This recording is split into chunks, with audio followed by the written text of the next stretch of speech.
You're listening to Trek FM. Want to join in the conversation and share your thoughts on this episode? Join the Babel Conference, our listeners' discussion group on Facebook. Just type BABEL into the Facebook search field, and we'll look forward to seeing you there. This is Steve Sansweet of Rancho Obi-Wan, and you're listening to the 602 Club.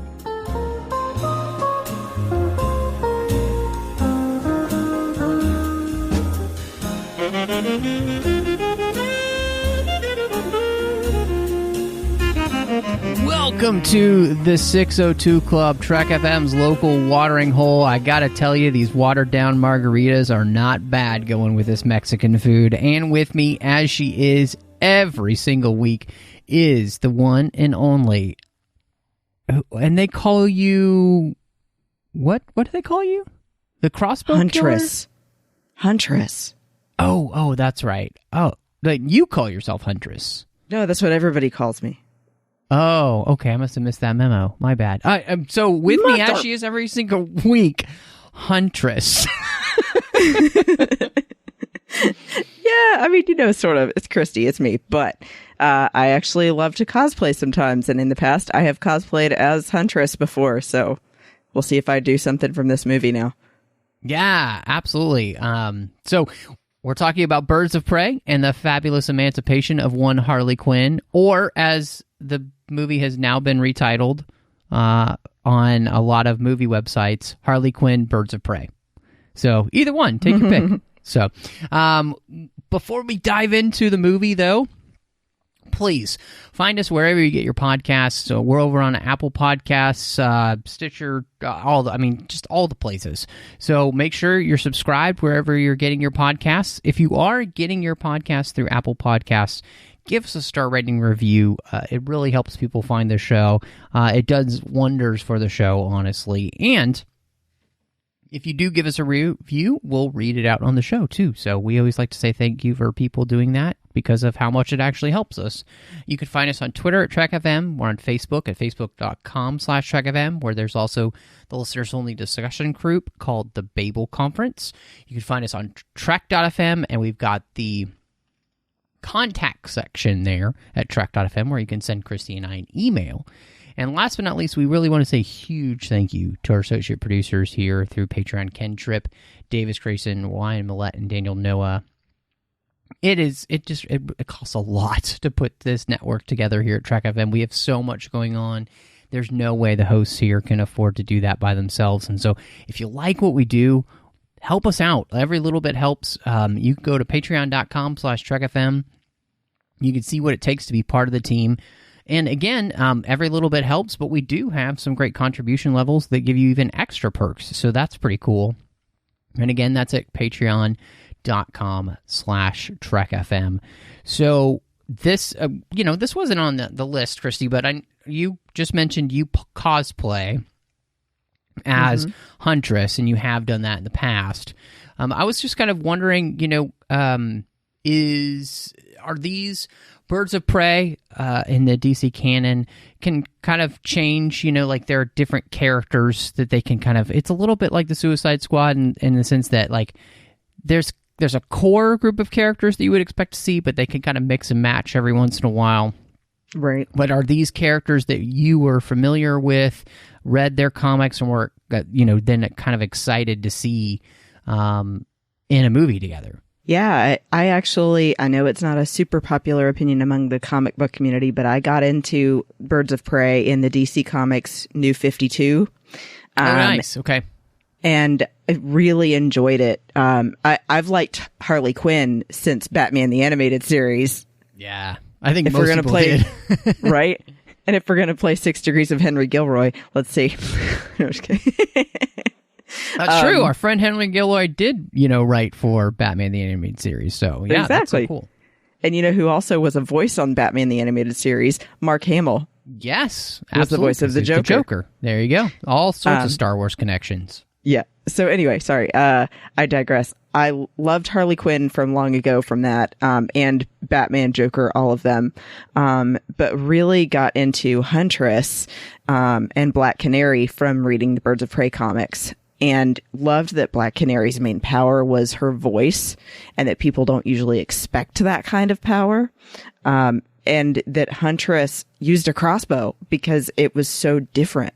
I mean, it was like any of the other girls usually had martial arts training of some kind, or, Harley with her weird weapons. It's a crossbow! I'm not a 12-year-old boy! Yeah. Anyway, so I was really excited, especially to see Huntress in the movie. And I like that team up, that they're all different and they don't always get along, but they have to work together.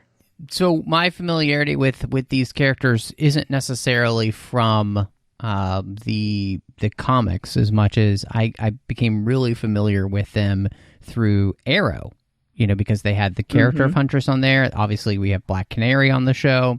And I then kind of retroactively went back and read comics, and then, getting into more comics. Black Canary had her own comic for a long while.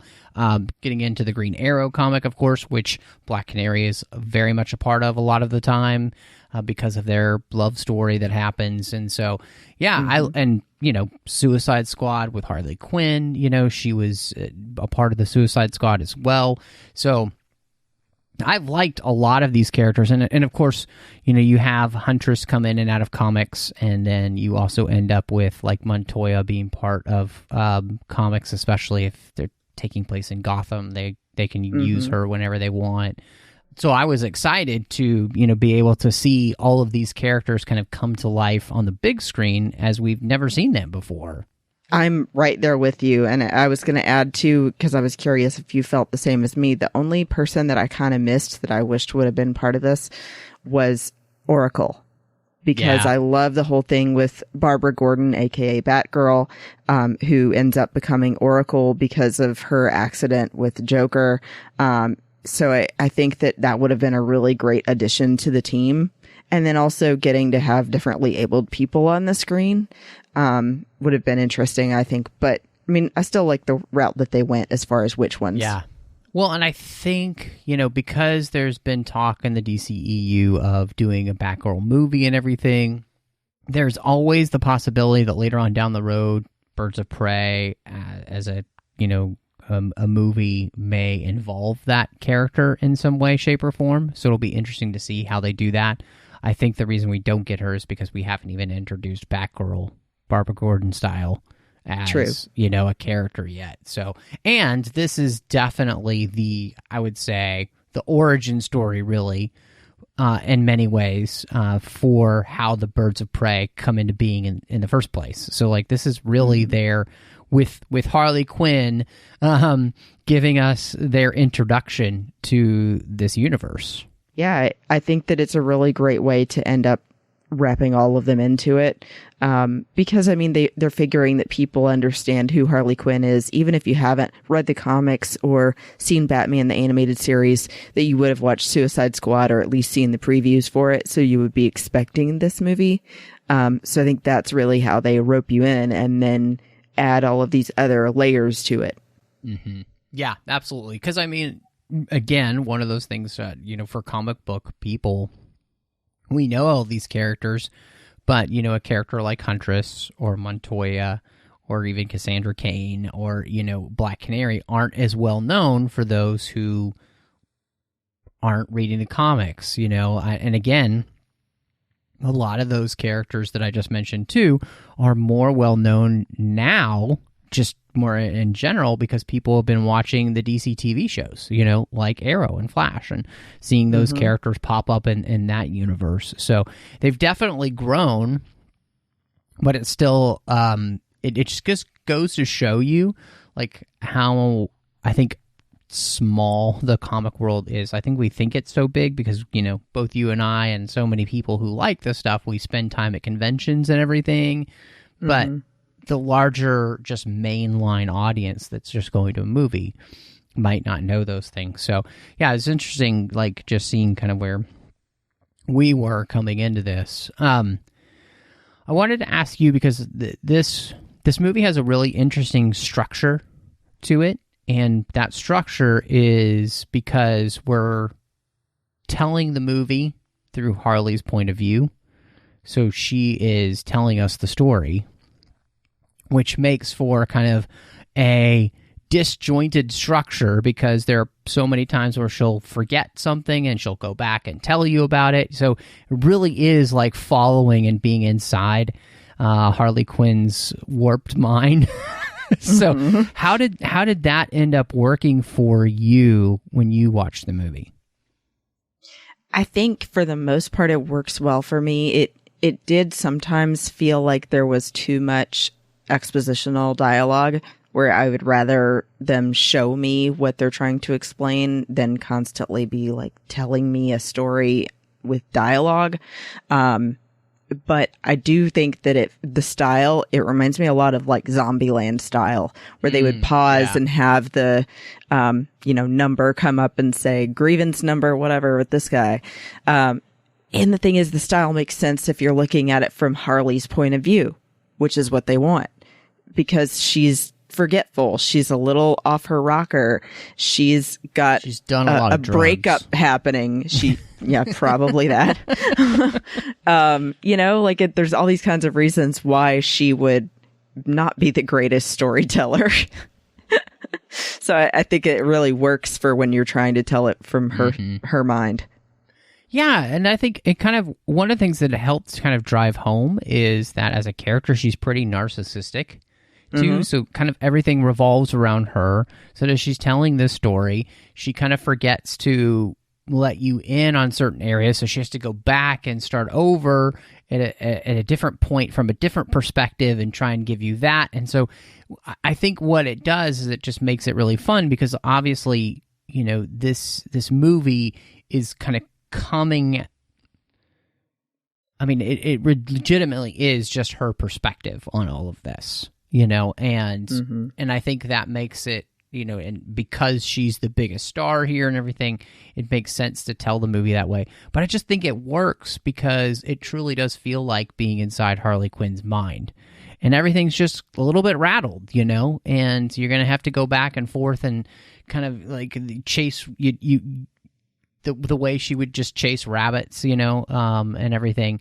I think it made for a really funny way to tell the story, and it just added to the comic book nature of it too. Like you were talking about how you have these pop-ups on the screen which kind of go back to the structure of Suicide Squad, had some of those things too, and so they're keeping the things that worked and that were well done, while at the same time also refining it for this movie specifically. And I just think they did a really good job with making it work for me, because sometimes when you hop all over the place, it can be frustrating. But I think because the narrative conceit is that we're following Harley's point of view from the beginning, like we understand that that's what we're doing, right. It works completely.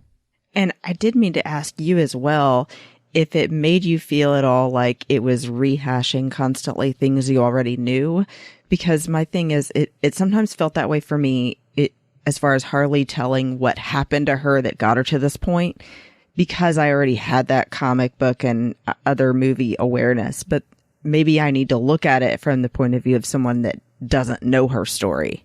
Yeah, I think for me, I didn't really have an issue with that, like feeling like I was getting too much. I felt like the things where they kind of let you back into some of the things that had happened, like in Suicide Squad, made sense, to kind of refresh people. But also, if people had never even seen that movie, they would have an idea of what Harley's life has been like. So I thought that was good.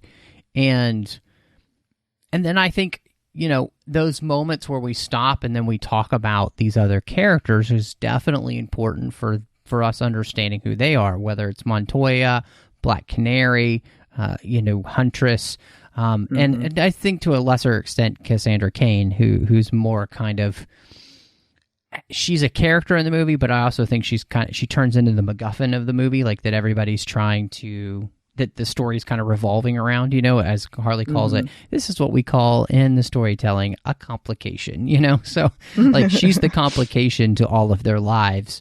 And so, but yeah, I think to me, I was impressed with the way that it worked. And I would say, too, the second time that I saw it, it worked even better. Just because you know it's coming. And I think that happens with a lot of movies where you, the first time you're kind of absorbing the story and it's coming at you really fast. But the second time you're actually able to enjoy it more because you can just kind of marinate in the experience of it more, if that makes sense. So I feel like, yeah, I was really glad I saw this the second time because I enjoyed the movie and the way that it was done even more the second time. And I'm sure it felt like I did that with the style of the filming itself, that it was very comic book in theme. Yes. Like the old Batman show, you would see the bubble pop up that's like, pow, sack, whatever. It felt very much like a comic book page on the screen in front of you because things are over the top. But in comics, everything is over the top. Right. Every fight is like people are roller skating behind a car and then going, whip me. And, it's just how it is. Yeah. I think, that's really something that I liked about the movie too. It, like you're saying, is that, it was not afraid to be like a comic book. And the kind of, like you said, crazy over the topness. And part of that has to do with us being in Harley's mind, where we can actually do weird daydreams and all that kind of stuff. This kind of things, again, that you see in comic books. So, yeah, absolutely. Love that. So, bringing Harley Quinn back for this movie and allowing her to kind of be our avatar that will introduce us to Birds of Prey. How did that all work for you, and how did where we start with Harley and where we kind of end with Harley end up working for you? First of all, I have to say I don't think that we could have had a better actress play Harley Quinn. I'm totally team Margot Robbie. She became this character to a T. Everything that I previously loved about Harley, and then especially with that accent. I don't know if you would say maybe it sounds like a Boston accent. I love the way she does that, Mr. J. And, and Margot Robbie does it so well and completely embodies that, like even slimy aspect of Harley that even though she's tied to a chair, she's still trying to make a deal and, always trying to save her own skin. I'm glad that you added, Matt, that she's very narcissistic because you don't at first see it. And then as the story develops, you're like, oh, yeah, it's like, it's all about how it affects her. So I think it was amazing. I really enjoyed getting to see the way that she interacted with Ewan McGregor. I think that back and forth of her thinking everything is a joke until he finally does call her bluff is awesome. I think that, I don't know, like she really does show you on screen what a woman must have gone through to have the kind of relationship she had with Joker and now trying to get over it. First of all, trying to get over a breakup is hard. Second, I like that she adds that it's especially hard when she had it made being known as his girlfriend. Not anymore. So one of the things that I thought was really smart to do with the character was if you want to kind of create an arc for her, is that they go all the way back to the beginning and they show the creation of Harley Quinn as a person first. We show her what caused her to be this way, and what do we see? We see an abusive father who is trying to get rid of her for beer, and he gives her away finally to some nuns who, she goes to the classic, Catholic school, and she rebels against all of that. She finds a way to make herself successful. But at the same time, she's always looking for love in all the wrong places. She ends up, dating men. She dates women. Like, everybody's breaking her heart until she finds this, she falls in love with her patient. She falls in love with the Joker. And, you kind of see the progression of this person just wants to be known and loved so much that she's willing to do whatever it took to feel like she was loved. But what we kind of see in that love is like, it's that obsessive, compulsive love of like Anakin Skywalker and, Padme. It's not true love. There's nothing truly real to it because it's just people using people, And so, and we see that because as soon as, she's not worth it to him anymore, they break up, right? And so I think I really appreciated this giving that context to her. And I also appreciated that we're going to move Harley to like a less awful place as a person, but we're still not going to change the fact that, she's just kind of rotten. And right. She's less rotten, but she's still kind of rotten, and she's still kind of narcissistic, and she's still pretty much out for herself. And but she has developed in some ways a code that she's starting to follow, which is like that there are people that she's not going to screw over.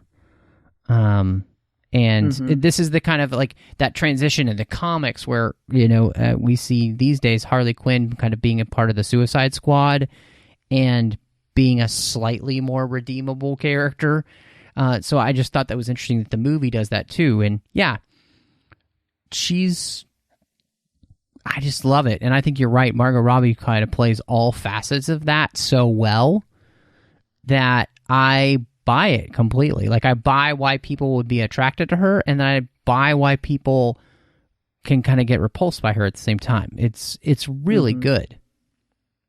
And I'm glad too that you mentioned that it's about love for her because of how it started from her childhood. That she unfortunately is the representation of a lot of kids that have gone through a really difficult childhood and are still searching for someone to love them. And even just as a friend, I feel like you feel so bad for Harley because she has no one she can trust. Right. And especially when she loses Doc from the Taiwanese restaurant, you can tell that really, really gets to her because she's like, I thought that he was the one person I could always count on at this point, and now I can't even count on him. No, I totally agree. And again, I think that's one of the things that, we kind of see, she makes that speech about that you've even seen in the trailers about what a Harley Quinn is, right? And that Harley Quinn's role is to serve and to be a servant to people, and that nobody really cares about you as a person. And that's what we kind of see is that Harley longs for somebody to see her as more than something to be used. And yet she's not necessarily in a place where she's ever going to trust somebody at this point to actually do that. So I think that's, again, that makes for a really fascinating character in the movie. And it gives you an opportunity to do what they do in the movie, which is to move her from a place where she's just completely rotten to being somewhat rotten, right? So, right. Yeah. Well, you see her code because she's not walking in the precinct just straight up killing everyone. She's shooting them with beanbags and glitter. Right. Yeah, she's hurting people for sure. You know, but they're all still alive. Yeah, they are also alive. And what I thought was interesting too is that the amount of violence that she does against the police officers was 100% different than the amount of violence she does against the mercenaries that are after her. That's true. Which I thought was very interesting as well. So yeah, maybe that's because the mercenaries can't send her to jail. But yeah, I thought that was fascinating to me. So, you're a huge Huntress fan. what did you think of Mary Elizabeth Winstead as Huntress in the movie? She was awesome. My one little tweak would be that I felt like sometimes the writers made her character a little too much of the butt of the joke. Not that it wasn't funny, but I think just as a person who already loved Huntress, I didn't want her to be the joke. She's the tough one. She's the one who's really, really been through some real trauma, you know, much more than just the emotional. She was standing there watching her family get shot in front of her. Yep.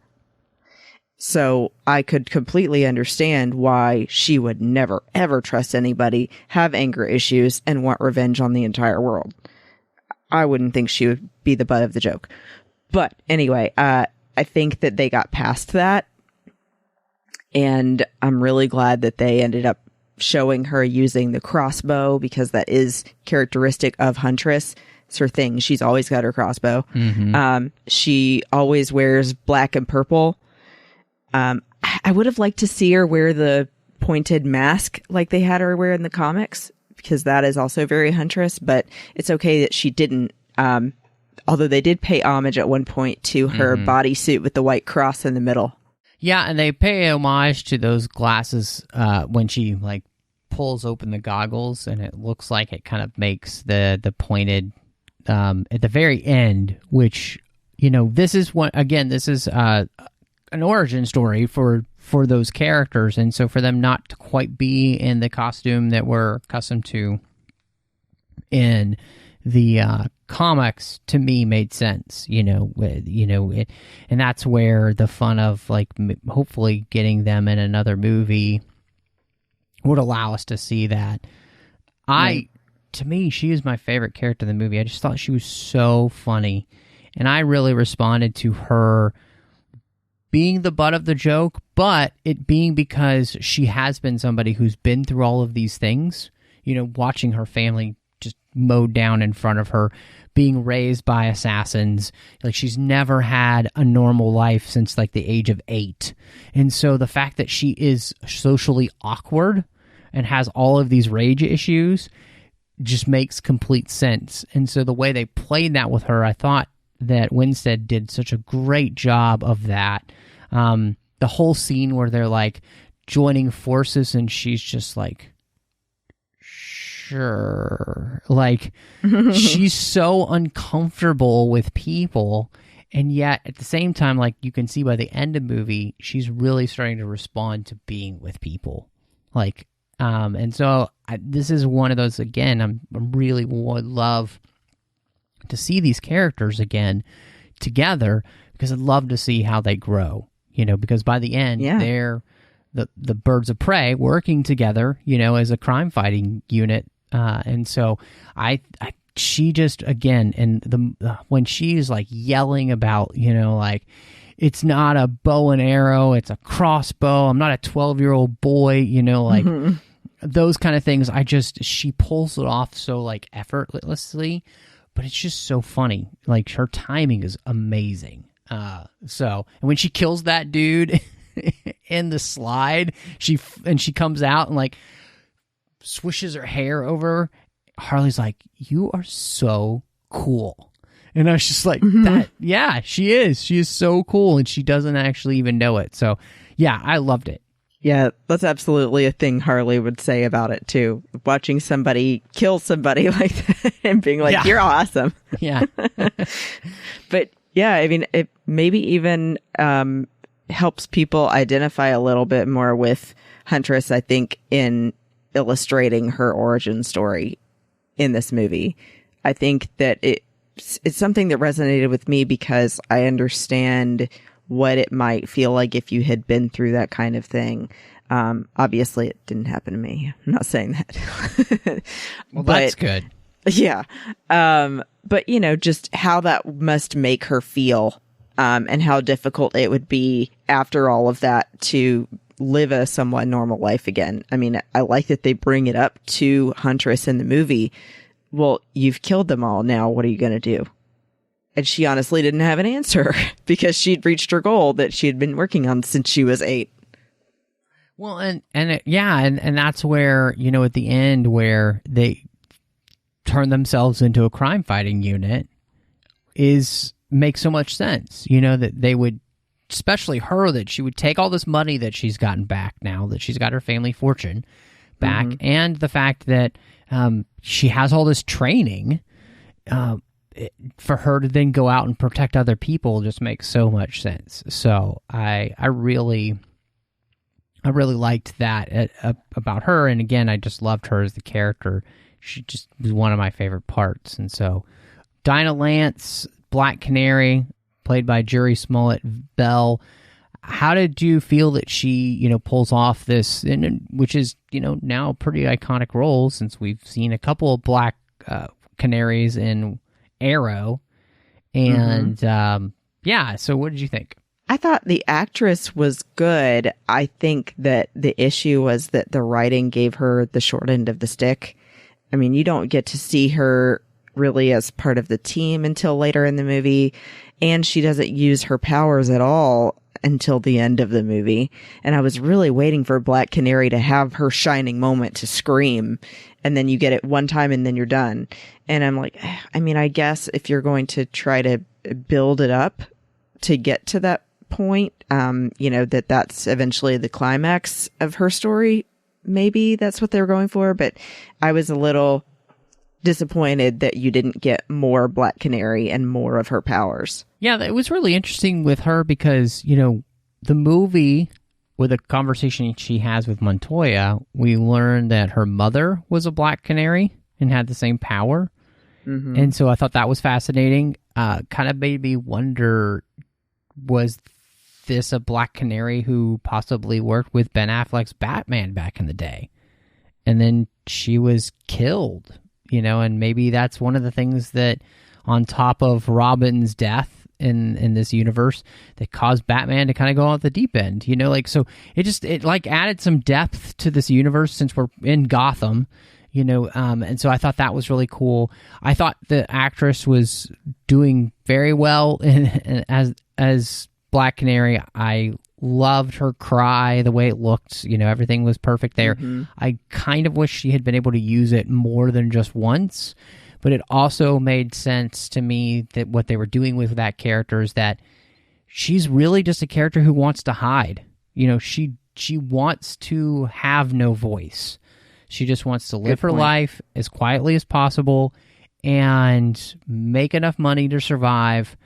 And then she just finds that she can't, right? Like, she can't not do the right thing, which is kind of a fun thing to see about a character, like to have that characteristic of, no, I must act, and you could see, like, she would even have the frustration of, like, son of a, why can't I just let this go? Why can't I just walk away from this? And then she couldn't. And, she would either be working to save, Harley or somebody else. And so I think what they did is the effective job of showing, like, what her true heart is, and why she was different than somebody like Harley, which was smart, too. Because you need one of these characters to kind of truly set themselves apart from Harley. And she's one of the characters, and how they play her out, I think, with her arc, that they were able to do that. Yeah, I'm really glad you mentioned that, because that is especially something you always see about Dinah, is that goodness in her heart is what drives her. And that, at the end of the day, she does have that goal to save people and make the world a better place. So I'm glad that you added that maybe that was where they were going with having her character portrayed the way it was in the movie, that she would want to hide and not be in the spotlight and not necessarily get involved in anything, but that desire within her to help people is what drives her to act. Well, and specifically too, like, when we know the history of her, again, this is a lot about history with family, right? And so when we get the history with her family here, we see exactly why she would want that. Because her mom died in the street and nobody came to help her. And why would you she's want like, that why life? should I? Yeah. Exactly. So I thought, yeah, she did a really good job. And I'm with you. I kind of wish there had been time to have more. But this is also one of those things where I don't think it's a bad idea to leave people wanting more either. Right. And I had to comment too on the casting, because typically from the comics, Black Canary was a white woman with blonde hair. So going with a different actress of a different race, I thought was a good move, because I think that they kind of show you, to me, something I never thought of Black Canary as being, that it's a title and that anybody could possibly become Black Canary. That's the way it kind of came across to me. But I mean, she does have the same name and everything, so. Yeah. And I mean, there are certain characters where I feel like it, you can do that. And they picked, the best part about it is that they just picked a good actress. Mm-hmm. And it's like, that's one of the things about a majority of these characters. It's about picking somebody that can kind of embody the character. And she was able to embody the arc that she needed to in such a way that I think really just legitimizes why we have her playing this role. And that by the end, she is somebody who would become that Black Canary that we're all so used to in the comics, in the sense of like her code and who she is and, why she does what she does. And so I thought that was great. Man, I gotta say, I don't know about you, but I feel like Rosie Perez was perfect as Renee Montoya. Yeah, she definitely gives me the vibes of that classic, all of the like cop tropes you've seen in every detective movie ever. It's like, give me your badge and your gun. All right, sir. Not that it means anything anymore, and then it's like, even having her be the person that goes home and is alone and drinking. It's kind of just some things that you see a lot as cops portrayed on camera. But I think that she was so good at showing that this character cares more than just about being a cop, that she has to find something to care about anymore. And that she does. And she even says to Harley, I have to admit, I was wrong about you. And I mean, that's a big jump to make from following the letter of the law to now you're quit your job. Well, actually, you got laid off technically and then decided not to go back, and then became friends with one of the criminals you were trying to put in jail. Yeah, I think what was interesting was, and they make fun of this, but the idea of like no cop gets anything done until they, get suspended. Okay. And, I think, like you said, we do see a cop here who is clearly devoted to their job, does it really well, has gotten no backup from anybody, and has constantly gotten taken advantage of, in the sense that her victories have been taken away from her and, put on somebody else. And yet she continually pursues to do the right thing. And so even if nobody else will, and I think, in many ways, that's the epitome of what it means to be a hero, is to do the right thing regardless, And so, we talked all the way back in Frozen 2, you just do the next right thing. Mm-hmm. And that's kind of what Montoya is trying to do. She's just trying to do the next right thing. And people keep putting up barriers to her being able to do that. And so, and I think she embodied the character just so perfectly, in the sense of the frustration, the cynical nature of who she is now, the kind of the person you can tell is a little bit too in love with their alcohol at this point, because that's their way of like dealing with the pain. I thought that she just did such a good job of emoting all of those feelings, and she doesn't have a ton of screen time, but every moment that she's on screen, she gives you exactly what you need for that character. So I really thought that they cast perfectly for the role. And did you think that they gave her a perfect t-shirt to wear for most of the movie? I've never asked myself that question. So I did think it was an interesting thing to do. Yeah. It made me laugh. Yeah, no, and what was funny is that it fit with her, like, screw you mentality. So yeah. So it was really funny. We talked about the fact that we have Cassandra Cain in the movie, and in the comics she turns into Orphan in the Bat family. Here she is a kid who's growing up in the foster system, and she's a pickpocket, and she's the one who ends up lifting the diamond out of Zsasz's pocket and then end up swallowing it so that everybody wants her. What did you think of her in the movie? And especially since, too, she gets to have that relationship with Harley.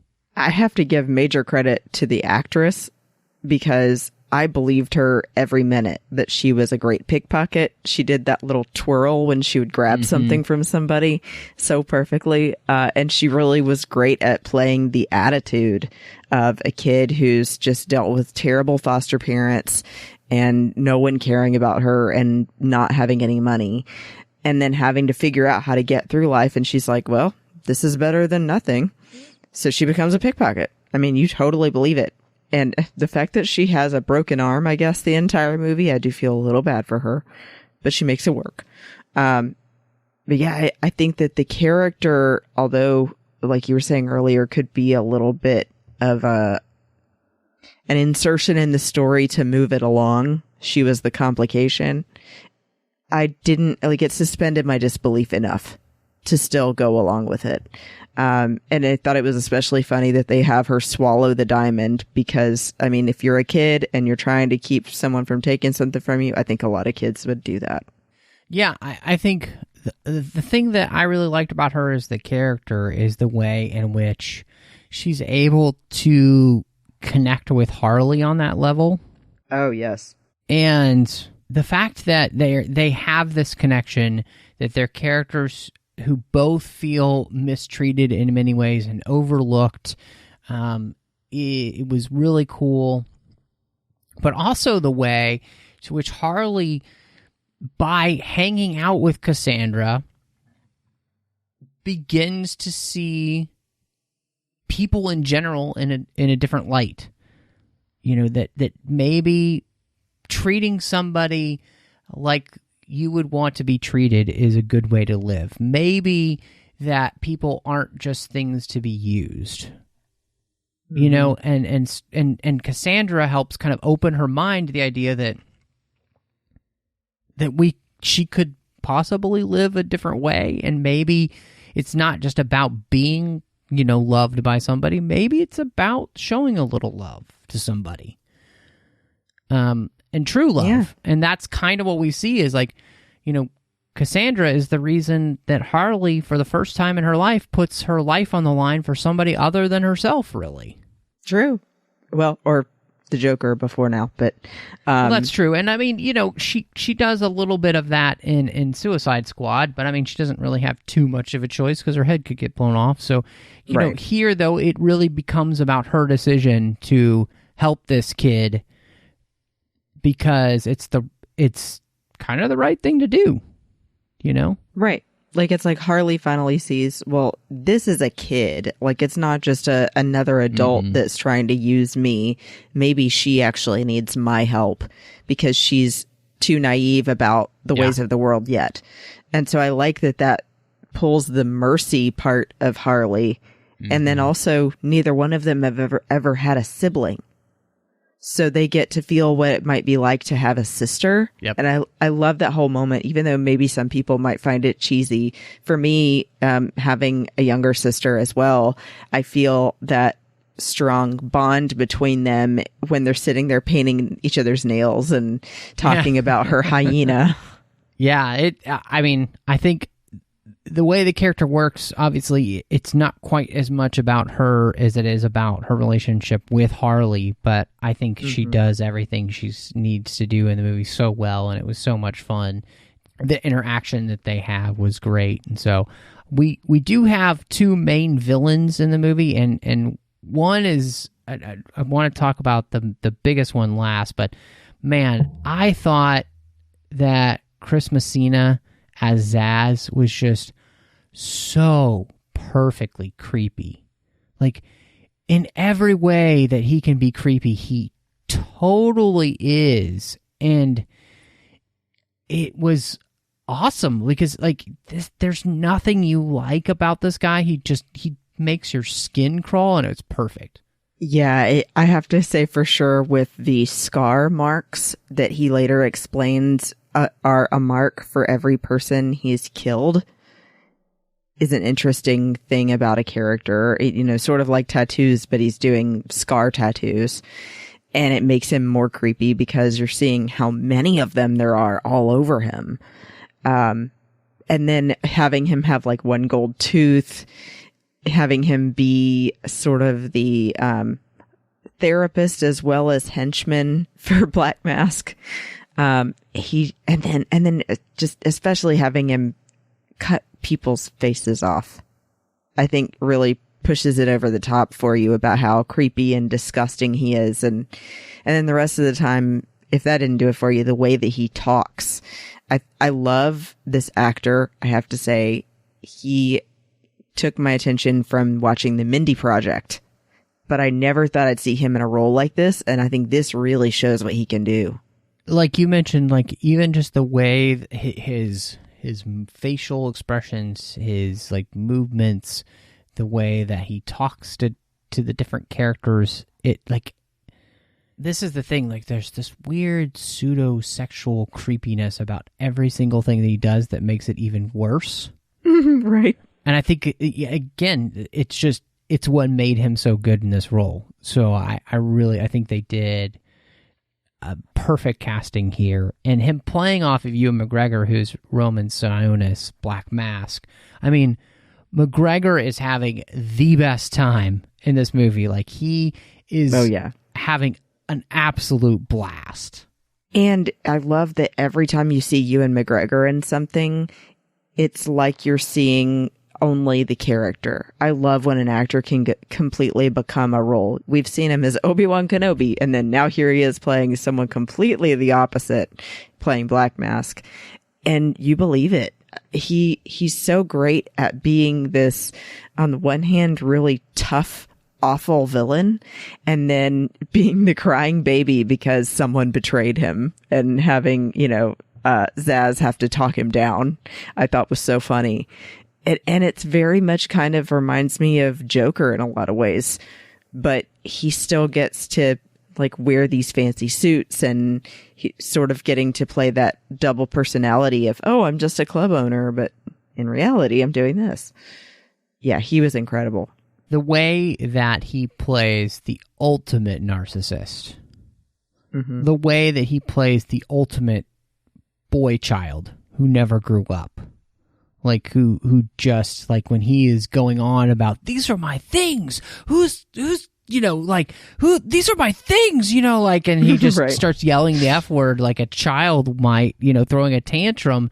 It was super scary because then you would see this other side of him when he's completely in control and he's like making people do weird things like dance on a table and take off their dress, or like when he has the Golden Lions head honcho and his wife and his daughter, all of them has their faces like ripped off. Like he is the most sadistic, evil character I've seen in comics. Like he just is utterly creepy in a way that, because he's getting so much of an enjoyment and a thrill out of killing people in these ways. It's disgusting. It was chilling. Yes. And at the same time, like you said, Ewan McGregor just kind of melts into this character and creates somebody that has a life all on of its own. And he is, and I think him and Margot Robbie are the same way in this movie, that they're just having such a good time with the material that they bring you along with them. And yeah, he is great. He's one of the highlights of the movie for sure. So especially when he talks about his little shrunken heads. Oh gosh. Ew. Yeah. I love, he's like, they're like 1,000 years old and now they're just hanging in my living room. Ew. Like, it's, right. He's just so weird. It's great. Yeah. One of the things that stuck out to me in this movie was really fascinating because the movie is about the way that people deal with each other.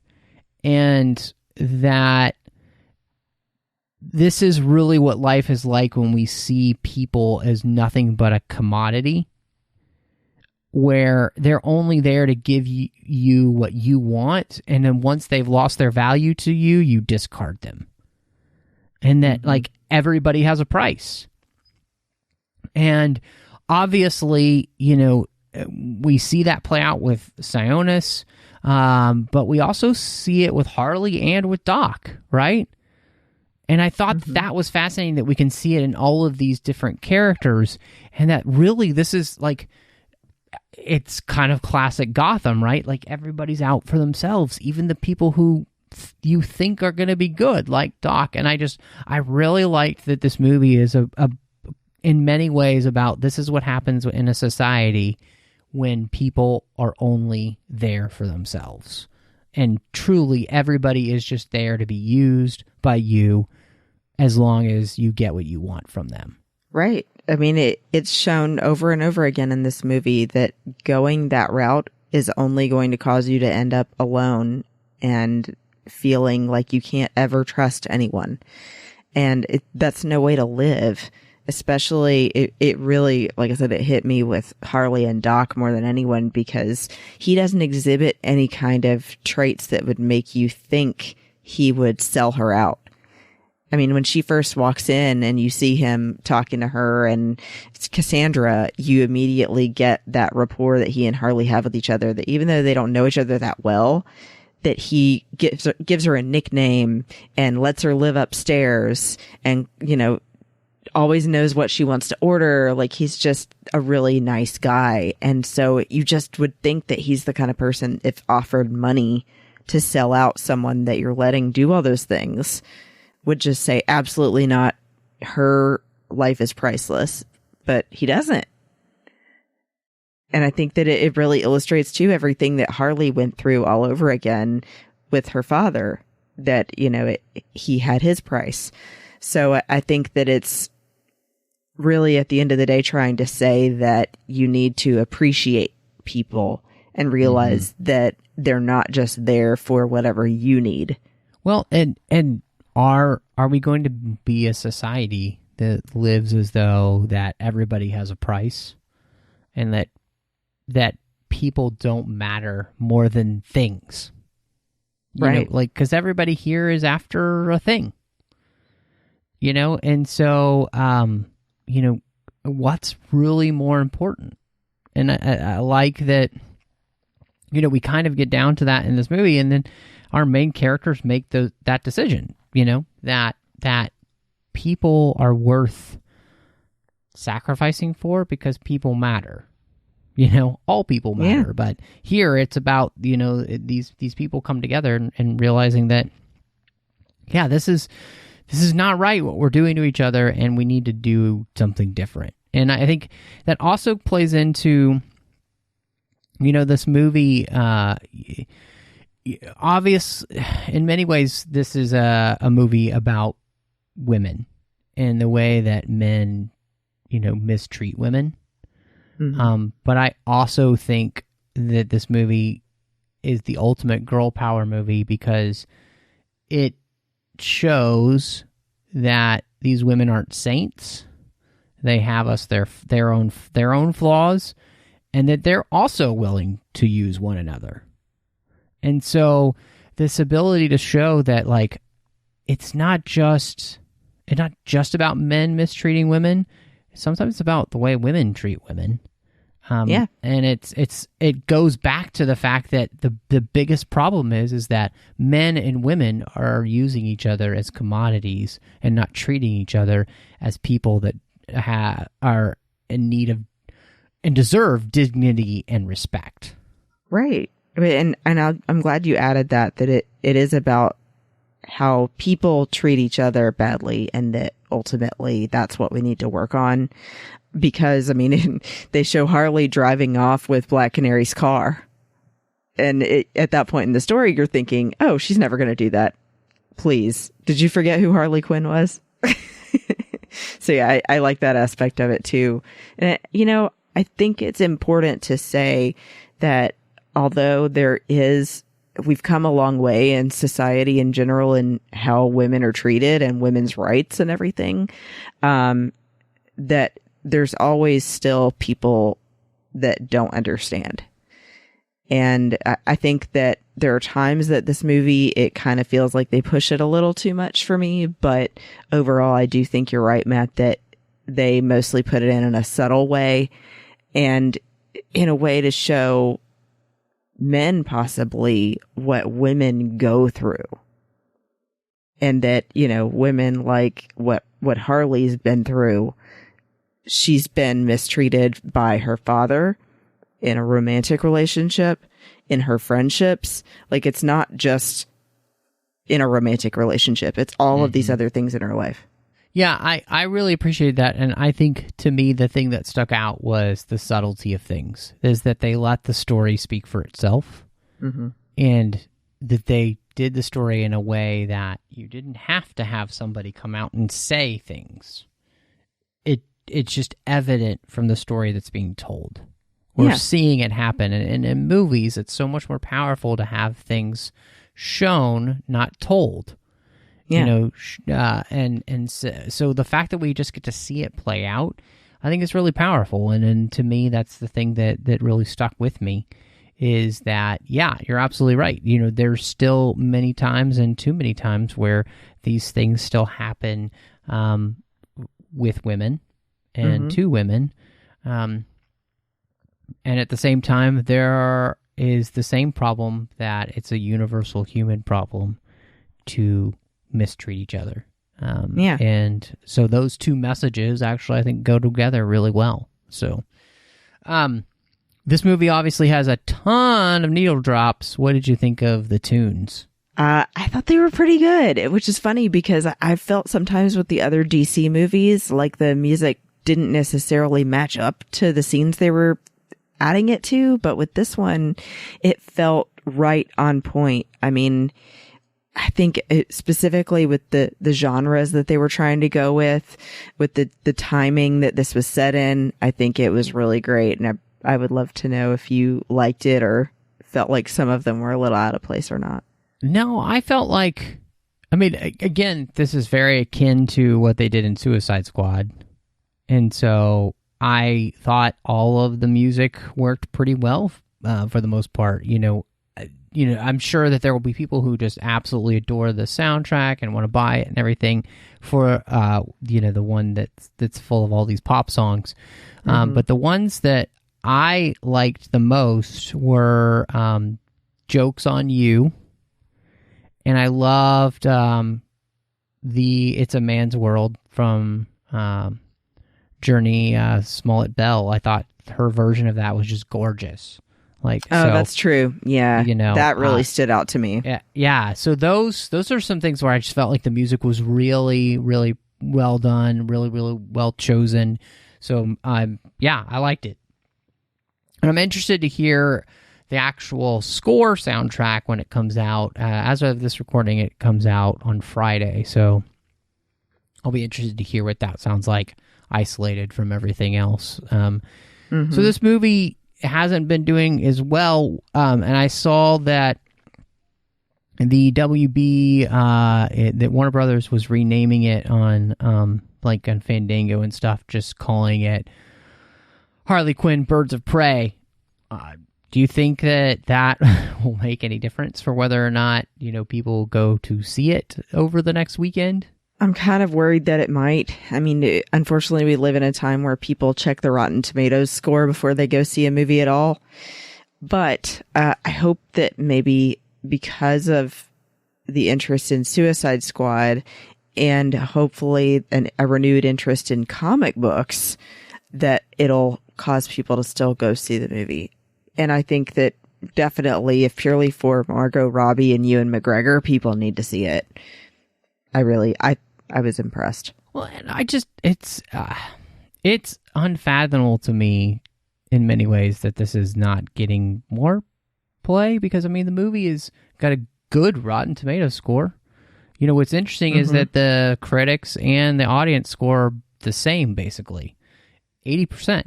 That's a great score at the movies.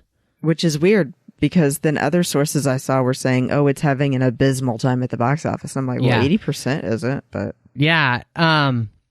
It's just not making as much money. And so I guess that makes me want to ask you then, what is your rating for, this movie? And would you tell people to go see it? I would tell people to go see it. Ironically, I actually did that at lunch today at work. I will say I had a few objections here and there. I did feel like the scene where they have Black Mask face off against the birds of prey, that it was a little too much juxtaposition of gender to me, to where if you pay attention, it's all men on his side and all women on Harley's side. And I just think that even from what we see in comics and comic book movies in the past, that it's always a mixture of the two, that there's bad men and bad women, just like there are good men and good women. So that was a little bit over the top for me if they're trying to push the gender agenda. But I think that overall I enjoyed it. And I think that especially the lead characters, I loved Margot Robbie and Ewan McGregor. I loved especially Chris playing Zsasz. And I had a good time and didn't necessarily expect to, because I didn't love Suicide Squad. So I would give this a 7 out of 10 glitter guns. Nice.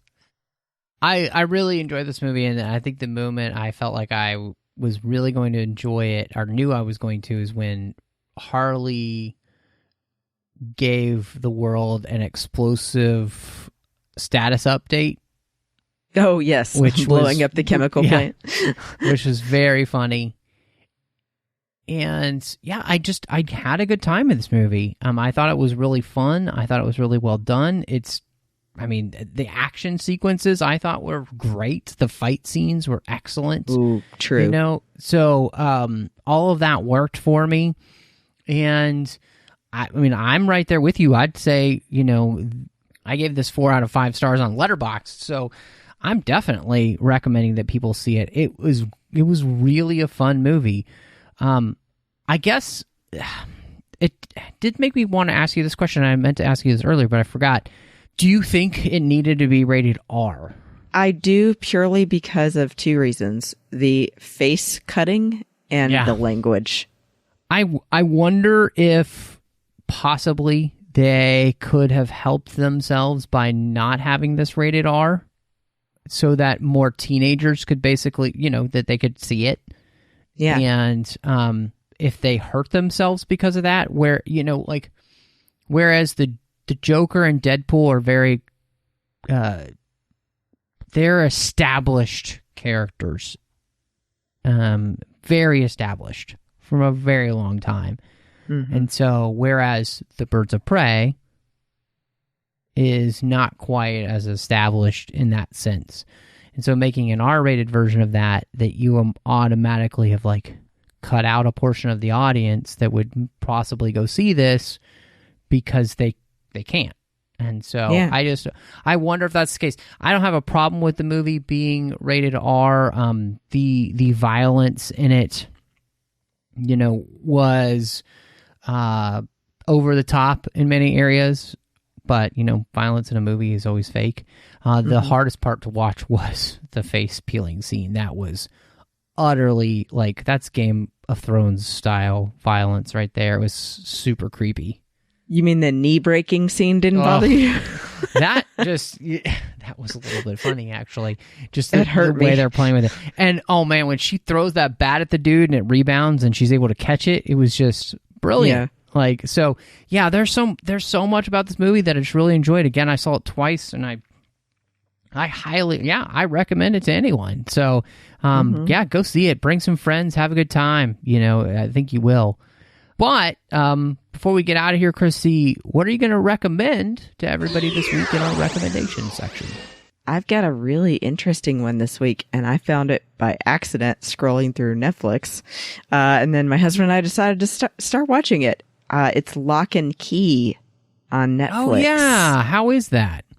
It's cool. It's really like a mystery about this family called the Locke family, Locke, and they have this ancestral home that's this huge house. I think it's in like upstate Washington somewhere, because it's definitely cold, and I think they refer to it like they're going to Seattle.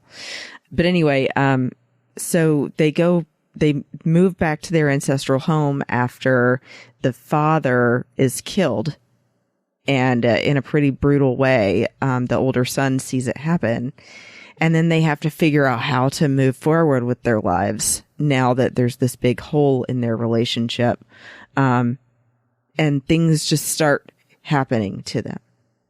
The house, it's not like horror or anything like that, but it's just, it sort of like reminds me of Harry Potter. Like there's all these weird things about the house and these keys. And so that's why it's called Lock and Key. I highly recommend it. It's really good. That's cool. I saw that. And, on Netflix, and I wondered how that was. So that's cool to see. It's good. I'll have to check it out. Yeah. I'm going to recommend, I don't know if I recommended this already, but if I did, oh well. But I just rewatched Once Upon a Time in Hollywood, which won some Oscars. Brad Pitt specifically won for Best Supporting Actor at the Oscars this year. And man, that movie is just, it is so good. And I just highly recommend anybody watch it. It is excellent. It is Tarantino at the top of his game, and I would call it Brad Pitt and Leonardo DiCaprio's best roles. I mean, they are just so good. So I highly encourage anybody to check it out. It's totally worth it. But Christy, if anybody wants to catch up with you and just see what you are doing in between episodes of the 602 Club, where can people find you? You can find me on Instagram and Twitter at Bespin Bell. And then, of course, I'll be in the Babel conference. And then when I'm not on the 602 Club, I also do a show with my friend Teresa called Sabers and Spells, which is on the Skywalking Through Neverland network called Skynet. And we have been on a break again. Unfortunately, Teresa had to have shoulder surgery. So let's all send her good vibes and hope that we'll be back next week. Then I'm also on a show called Planet Leia, which is about 6 women from around the world talking about Star Wars from their point of view on the Fantatrax network once a month. And then lastly, I do a segment called Fashion in 5 about men's and women's Star Wars fashion in 5 minutes on the Star Wars Report. And you could find me on Twitter, Instagram, Letterboxd, Vero, under the name MattRushing02. I do The Orb here with Chris Jones on the network as we talk about Star Trek Deep Space Nine. When we get a chance, we record that show. You could find me on the Nerd Party Network. I do 2 shows. One is called Owl Post, doing that with Drea Kaufman as we talk about Harry Potter each and every week, 1 chapter at a time. You can also find me doing Arrested Negotiations with my friend John Mills as we're talking about Star Wars every week. It's really fun. So if you like Star Wars, definitely the show to check out. And then last but not least, my friend Courtney and I talk about films through the lens of faith on Cinema Stories. But thank you so much for joining us. Bye, Puddin'.